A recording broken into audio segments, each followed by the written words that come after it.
안녕하세요. 일학기 목사입니다. 광야에서 40년의 시간이 흘렀습니다. 이제 이스라엘은 가데스를 출발해 요단강 동편으로 이동하려고 합니다. 민수기 20장 14절에서 21절입니다. 가데스에서 요단 동편으로 가는 길은 바로 사해를 끼고 돌아가는 길입니다. 하지만 문제가 있는데 바로 이 길은 에돔의 땅에 위치하고 있다는 것입니다. 그래서 모세는 에돔 왕에게 먼저 사신을 보냅니다. 당신은 형제 이스라엘의 말에 왜 이스라엘이 에돔의 형제입니까? 바로 에돔의 조상이 야곱의 쌍둥이 형인 에서이기 때문입니다. 모세는 에돔 왕에게 가장 먼저 이스라엘과 에돔의 관계를 언급하며 에돔을 가로질러 요단강 동편으로 가려는 것입니다. 그럼에도 아무리 급해도 본론부터 말할 수 없기에 이스라엘이 이집트에서 고난당했던 일과 하나님께서 극적으로 구원해 주신 일을 이야기합니다. 그리고 지금 이스라엘은 가데스에 있으니 에돔 땅을 지나 요단강 동편으로 갈 수 있도록 부탁합니다. 우리에게 당신의 땅을 지나가게 하소서. 우리가 밭으로나 포도원으로나 지나가지 아니하고 우물물도 마시지 아니하고 왕의 큰 길로만 지나가고 당신의 지경에서 나아가기까지 왼쪽으로나 오른쪽으로나 치우치지 아니하리이다. 가데스에서 요단강 동편으로 가는 가장 가까운 길로 가고자 합니다. 에돔 왕이 대답합니다. 너는 우리 가운데로 지나가지 못하리라. 내가 칼을 들고 나아가 너를 대적할까 하노라. 에돔 왕은 모세의 제안을 받아들이지 않습니다.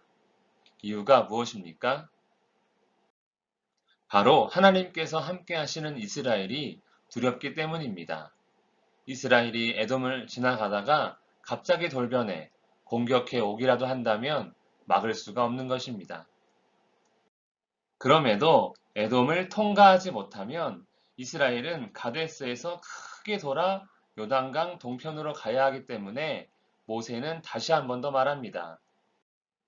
우리가 큰 길로만 지나가겠고 우리나 우리 짐승이 당신의 물을 마시면 그 값을 낼 것이라.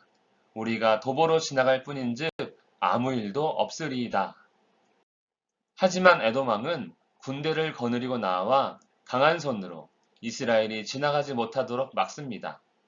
결국 이스라엘은 에돔으로 지나가는 일을 포기합니다. 이 일은 에돔이 강해서 이스라엘이 포기한 것이 아닙니다. 너희는 스스로 깊이 삼가고 그들과 다투지 말라.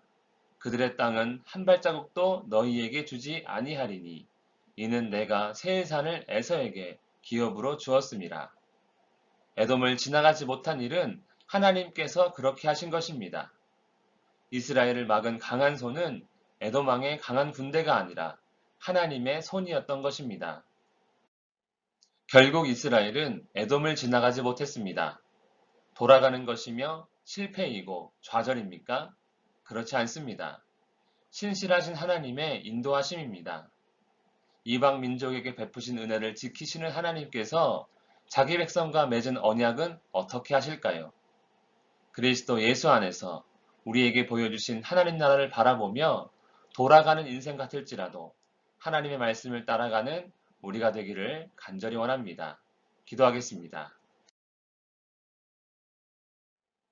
살아계신 하나님 아버지, 인생에 돌고 도는 길 가운데 있을지라도 오직 하나님의 말씀을 붙들고 그 길을 따를 수 있도록 도와주시옵소서.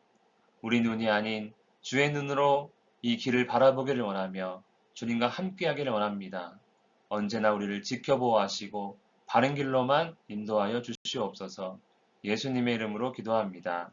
아멘.